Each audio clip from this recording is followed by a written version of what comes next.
బంధువులు, కుటుంబ సభ్యులు, హితులు, సన్నిహితులు, ఆయన సంస్థల్లో పనిచేసిన ఉద్యోగులు పెద్ద ఎత్తున అంతిమయాత్రలో పాల్గొంటూ ఆయన అంతిమ రథంతో పాటు నడుచుకుంటూ వచ్చిన దృశ్యాల్ని మనం చూసాం.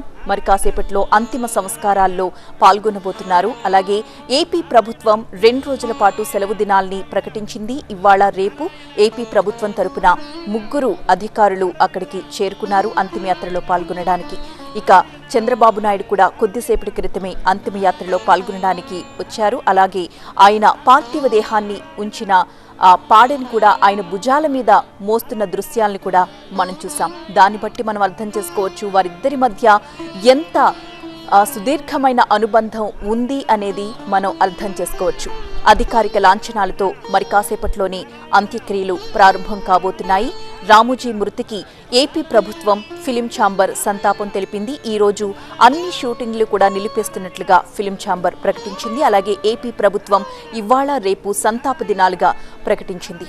తెలంగాణ ప్రభుత్వ లాంఛనాల నడుమ మరి కాసేపట్లో అంతిమ సంస్కారం జరగబోతోంది. ముందుగా పోలీసుల గౌరవ వందనం తరువాత ఆ అంతిమ సంస్కారాలు ప్రారంభమవుతాయి.